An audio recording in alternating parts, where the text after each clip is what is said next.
ಭವಿಷ್ಯದ ಪೀಳಿಗೆಗೆ ಪರಿಸರ ಸಂರಕ್ಷಣೆ ಅತ್ಯಗತ್ಯ ಎಂದು ಅರಣ್ಯ ಜೀವಶಾಸ್ತ್ರ ಮತ್ತು ಪರಿಸರ ಹಾಗೂ ಬೀದರ್ ಜಿಲ್ಲಾ ಉಸ್ತುವಾರಿ ಸಚಿವರಾದ ಈಶ್ವರ ಬಿ ಖಂಡ್ರೆ ಅವರು ಮಾತನಾಡಿ ತಿಳಿಸಿದ್ದಾರೆ.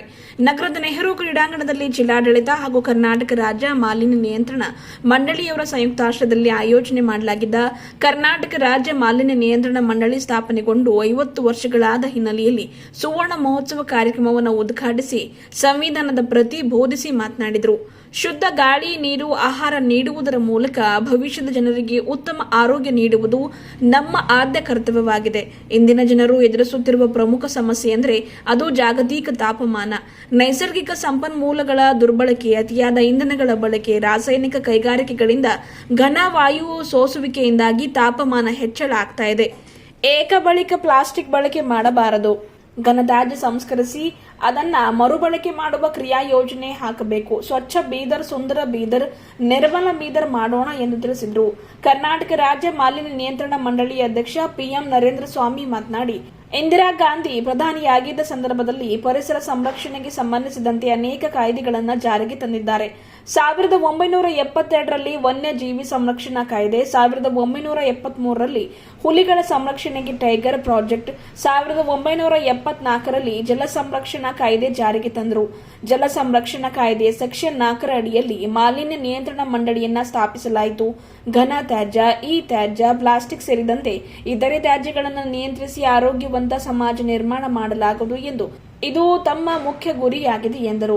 ಕಾರ್ಯಕ್ರಮದಲ್ಲಿ ಜಿಲ್ಲೆಯ ಪರಿಸರವಾದಿಗಳಿಗೆ ಇಂದಿರಾ ಪ್ರಿಯದರ್ಶಿನಿ ಪರಿಸರ ಪ್ರಶಸ್ತಿ ಹಾಗೂ ವಿವಿಧ ಸ್ಪರ್ಧೆಗಳಲ್ಲಿ ವಿಜೇತರಾದವರಿಗೆ ಬಹುಮಾನ ವಿತರಣೆ ಮಾಡಲಾಯಿತು. ಈ ಸಂದರ್ಭದಲ್ಲಿ ವಿಧಾನ ಪರಿಷತ್ ಸದಸ್ಯ ಚಂದ್ರಶೇಖರ್ ಪಾಟೀಲ್, ಮಾಜಿ ವಿಧಾನ ಪರಿಷತ್ ಸದಸ್ಯ ಅರವಿಂದ್ ಕುಮಾರ್ ಅರಳಿ, ಕರ್ನಾಟಕ ರಾಜ್ಯ ಮಾಲಿನ್ಯ ನಿಯಂತ್ರಣ ಮಂಡಳಿ ಸದಸ್ಯ ಶರಣಕುಮಾರ್ ಎಂ ಮೋದಿ, ಅಚ್ಚುಕಟ್ಟು ಪ್ರದೇಶಾಭಿವೃದ್ಧಿ ಪ್ರಾಧಿಕಾರ ಮತ್ತು ಕೃಷ್ಣ ಮೇಲ್ದಂಡೆ ಯೋಜನೆ ಅಧ್ಯಕ್ಷರಾದ ಬಾಬು ಹೊನ್ನ ನಾಯಕ್, ನಗರಸಭೆ ಅಧ್ಯಕ್ಷ ಮೊಹಮ್ಮದ್ ಗೌಸ್, ಬೀದರ್ ನಗರಾಭಿವೃದ್ಧಿ ಪ್ರಾಧಿಕಾರದ ಅಧ್ಯಕ್ಷ ಬಸವರಾಜ ಜಾಬಶೆಟ್ಟಿ, ಜಿಲ್ಲಾ ಗ್ಯಾರಂಟಿ ಅನುಷ್ಠಾನ ಸಮಿತಿ ಅಧ್ಯಕ್ಷ ಅಮೃತರಾವ್ ಚಿಮ್ಕೋಡೆ, ಜಿಲ್ಲಾಧಿಕಾರಿ ಶಿಲ್ಪಾ ಶರ್ಮಾ, ಜಿಲ್ಲಾ ಅರಣ್ಯ ಸಂರಕ್ಷಣಾಧಿಕಾರಿ ಆಶೀಶ್ ರೆಡ್ಡಿ, ಕರ್ನಾಟಕ ರಾಜ್ಯ ಮಾಲಿನ್ಯ ನಿಯಂತ್ರಣ ಮಂಡಳಿ ವಲಯ ಕಚೇರಿ ಕಲಬುರಗಿಯ ಹಿರಿಯ ಪರಿಸರ ಅಧಿಕಾರಿ BS ಮುರಳೀಧರ್, ಬೀದರ್ ಪ್ರಾದೇಶಿಕ ಪರಿಸರ ಅಧಿಕಾರಿ ಮೃತ್ಯುಂಜಯ್, B ಬಸನಕೊಪ್ಪ ಸೇರಿದಂತೆ ಅನೇಕ ಅಧಿಕಾರಿಗಳು ಉಪಸ್ಥಿತರಿದ್ದರು. ಅದು ಉಳಿಸಬೇಕು ಅಂತ ಹೇಳಿದ್ರೆ ನೀವೆಲ್ಲ ಸ್ವಚ್ಛತೆ ಕಾಪಾಡಿಕೊಂಡು ಹೋಗಬೇಕು. ಇವತ್ತು ಆಹಾರದಲ್ಲಿ, ಗಾಳಿಯಲ್ಲಿ, ನೀರಿನಲ್ಲಿ ಮಾಲಿನ್ಯ ಆಗದ ರೀತಿಯಲ್ಲಿ, ಆದರೆ ಅದರ ವಿರುದ್ಧ ಇವತ್ತು ಅರಿವು ಮೂಡಿಸುವಂಥದ್ದು, ತಿಳಿಸುವಂಥದ್ದು, ಎಲ್ಲರಿಗೆ ಅದು ಉಳಿಸುವಂಥ, ಸಂರಕ್ಷಣೆ ಮಾಡುವಂಥ ರೀತಿಯಲ್ಲಿ ಎಲ್ಲರೂ ಕ್ರಮ ಕೈಗೊಳ್ಳುವಂಥದ್ದು, ಮರ ಗಿಡಗಳು ಬೆಳೆಸುವಂಥದ್ದು ನೀವೆಲ್ಲರೂ ಸಂಕಲ್ಪ ಮಾಡಬೇಕು.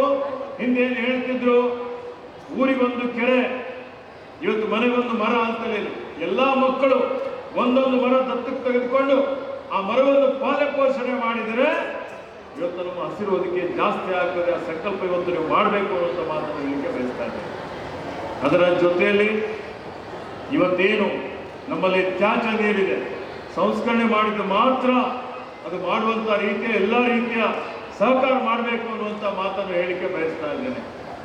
ಹಾಗೆ ಇವತ್ತೇನು ನಮ್ಮಲ್ಲಿ ಬರೀ ಈ ತ್ಯಾಜ್ಯದ ಬಿಟ್ಟು ಪ್ಲಾಸ್ಟಿಕ್ ತ್ಯಾಜ್ಯ, ಇವತ್ತು ಪ್ಲಾಸ್ಟಿಕ್ ತ್ಯಾಜ್ಯ ಸಹಿತ ಪರಿಸರಕ್ಕೆ ಮಾರಕ ಇದೆ, ಆರೋಗ್ಯಕ್ಕೆ ಮಾರಕವಾಗಿದೆ. ಏಕ ಬಳಕೆಯ ಪ್ಲಾಸ್ಟಿಕ್, ಇದರ ಉತ್ಪಾದನೆ, ಸಾಗಾಣಿಕೆ, ಸಂಗ್ರಹಣೆ, ಮಾರಾಟ ನಾವು ನಿಷಿದ್ಧಗೊಳಿಸಿದ್ದೇವೆ. ಯಾಕೆ ಅಂತ ಹೇಳಿದ್ರೆ ಇವತ್ತು ಪ್ಲಾಸ್ಟಿಕ್ ಮಣ್ಣಲ್ಲಿ ಮಣ್ಣಾಗುವುದಿಲ್ಲ, ನೀರಲ್ಲಿ ಕರಗೋದಿಲ್ಲ.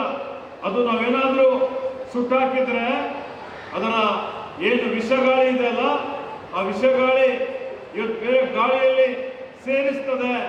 ಆ ಗಾಳಿ ಇವತ್ತು ನಾವು ಯಾರಾದ್ರೂ ತಗೊಂಡ್ರೆ ಕ್ಯಾನ್ಸರ್ ರೋಗ ಬರುವಂತ ಸಂಭವ ಇರ್ತದೆ. ನೀರಲ್ಲಿ ಯಾರಾದ್ರೂ ನೀರಿನ ಜೊತೆಲಿ ಜಾನುವಾರುಗಳು ಆ ಪ್ಲಾಸ್ಟಿಕ್ ತಿಂದು ಹಾಕ್ಬಿಟ್ರೆ ಆ ಜಾನುವಾರುಗಳು ಸಾಯ್ತವೆ. ಹೀಗಾಗಿ ಇವತ್ತು ಪ್ಲಾಸ್ಟಿಕ್ ಏನಿದೆ, ಏಕ ಬಳಕೆ ಪ್ಲಾಸ್ಟಿಕ್, ಅದು ಬಹಳ ಇವತ್ತದರ ಎಷ್ಟು ಸಣ್ಣ ಮೈಕ್ರಾನ್ ಅಂದರೆ ಕಡಿಮೆ ಮೈಕ್ರಾನ್ ಇರುವಂಥದ್ದು, ಅದು ಮರುಬಳಕೆ ಮಾಡ್ಕೊಳ್ಳಿಕ್ಕೆ ಬರೋದಿಲ್ಲ, ರೀಸೈಕಲ್ ಮಾಡಲಿಕ್ಕೂ ಬರೋದಿಲ್ಲ. ಅಂಥ ಪ್ಲಾಸ್ಟಿಕ್ ಉಪಯೋಗ ಮಾಡಬಾರ್ದು ಅಂತ ಅದಕ್ಕೆ ನಾನು ಘೋಷಣೆ ಮಾಡಿದ್ದೆ. ಅಧ್ಯಕ್ಷರು ಹೇಳಿದ ಹಾಗೆ ಬೀದರ್, ಕಲಬುರಗಿ, ಮೈಸೂರು, ಧರ್ಮಸ್ಥಳ ಇವೆಲ್ಲವೂ ಪ್ಲಾಸ್ಟಿಕ್ ಮುಕ್ತ ಮಾಡ್ತೀವಿ ಅಂತ ಹೇಳಿ, ಆದರೆ ಅದು ಬಹಳ ಸ್ಲೋ ಆಗಿ ಜಾರಿಗೆ ಬರ್ತಾ ಇದೆ. ನಮ್ಮ ಅಧಿಕಾರಿಗಳು ಪ್ರಯತ್ನ ಮಾಡ್ತಾ ಇದ್ದಾರೆ. ಜಿಲ್ಲಾಡಳಿತ, ನಗರ ಸ್ಥಳೀಯ ಸಂಸ್ಥೆಯವರು ಹೆಚ್ಚಿನ ಒಂದು ಮುತುವರ್ಜಿ ವಹಿಸಿ ರೇಡ್ಗಳನ್ನು ಮಾಡಿ ಜಾಗೃತಿ ಮೂಡಿಸಿ ಇವತ್ತಿನಲ್ಲಿ ವಿಶೇಷವಾಗಿ ಸಾರ್ವಜನಿಕರು ಇವತ್ತೊಂದು ನಾನು ಎಲ್ಲರಿಗೂ ವಿನಂತಿ ಮಾಡ್ತಾ ಇದ್ದೇನೆ. ಎಲ್ಲ ಹಿಂದೆ ಹಾಗೆ ನಮ್ಮ ಹಿರಿಯರೆಲ್ಲರೂ ಇವತ್ತು ಬಟ್ಟೆ ಕೈಚೀಲ ತೆಗೆದುಕೊಂಡು ದಿನಸಿ ಅಂಗಡಿಗೆ ಹೋಗಿ ದಿನಸಿ ತರ್ತಾ ಇದ್ರು. ಅದೇ ರೀತಿಯಲ್ಲಿ ಏಕಬಳಕೆ ಪ್ಲಾಸ್ಟಿಕ್ ನೀವೆಲ್ಲ ನಿಷೇಧ ಮಾಡಿ ಉಪಯೋಗ ಮಾಡಂಗಿಲ್ಲ ಅನ್ನುವಂಥ ಸಂಕಲ್ಪವನ್ನು ಮಾಡಿ ಬಟ್ಟೆ ಚೀಲವನ್ನು ತೆಗೆದುಕೊಂಡು ಹೋಗಿ ಇವತ್ತು ಅದನ್ನು ಉಪಯೋಗ ಮಾಡುವಂತಹ ಒಂದು ಇವತ್ತು ಅವರು ರೂಢಿ ಬೆಳೆಸ್ಕೊಳ್ಬೇಕು, ಆ ಸಂಕಲ್ಪ ಮಾಡಬೇಕು ಅನ್ನುವಂಥ ವಿನಂತಿಯನ್ನು ನಾನು ಮಾಡಲಿಕ್ಕೆ ಇಷ್ಟಪಡ್ತಾ ಇದ್ದೇನೆ.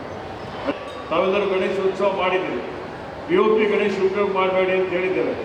ಆದರೂ ಬರೀ 3 ಜಿಲ್ಲೆಯಲ್ಲಿ, ನಮ್ಮಲ್ಲಿ ಬ್ಯಾಂಗ್ಳೂರಲ್ಲಿ, ಉಡುಪಿಯಲ್ಲಿ, ಕಾರವಾರದಲ್ಲಿ 95-99% ಯಾರು POP ಗಣೇಶ್ ಉಪಯೋಗ ಮಾಡಿಲ್ಲ, ಕೂಡಿಸಿಲ್ಲ. ಬೇರೆ ಬೇರೆ ಜಿಲ್ಲೆಗಳಲ್ಲಿ ಮತ್ತು ನಡೀತಾ ಇದೆ, ಕಡಿಮೆ ಆಗ್ತಾ ಇದೆ. ಪರಿಸರ ಪ್ರಕೃತಿ ಉಳಿಸಬೇಕು ಅನ್ನುವಂಥದ್ದು. POP ಗಣೇಶ ಇವತ್ತು ಅದರಲ್ಲಿ ಲೋಹ ಇರುವಂಥದ್ದು, ರಾಸಾಯನಿಕ ಇರುವಂಥದ್ದು, ಅದು ಇವತ್ತು ಜೀವಕ್ಕೆ ಅಪಾಯ ಆಗುವಂಥದ್ದು. ಜಲಚರಗಳಲ್ಲಿ ಹಾಕಿದ್ರೆ ಜಾನುವಾರುಗಳು ಸಾಯ್ತವೆ, ಅದೇ ನೀರು ಕುಡಿದ್ರೆ ಅದು ರೋಗ ಬರ್ತದೆ. ಹೀಗಾಗಿ ಮಣ್ಣಿನ ಗಣಪತಿ ಇವತ್ತು ಸ್ಥಾಪನೆ ಮಾಡುವಂಥದ್ದು, ಆ ರೂಢಿ ಬೆಳೆಸ್ಕೊಳ್ಬೇಕು ಅನ್ನುವಂಥ ವಿನಂತಿಯನ್ನು ನಾವು ಮಾಡಿದ್ದೇವೆ. ಅದೇ ರೀತಿಯಲ್ಲಿ ದೀಪಾವಳಿ ಬರ್ತಾ ಇದೆ 2 ದಿವಸದಲ್ಲಿ.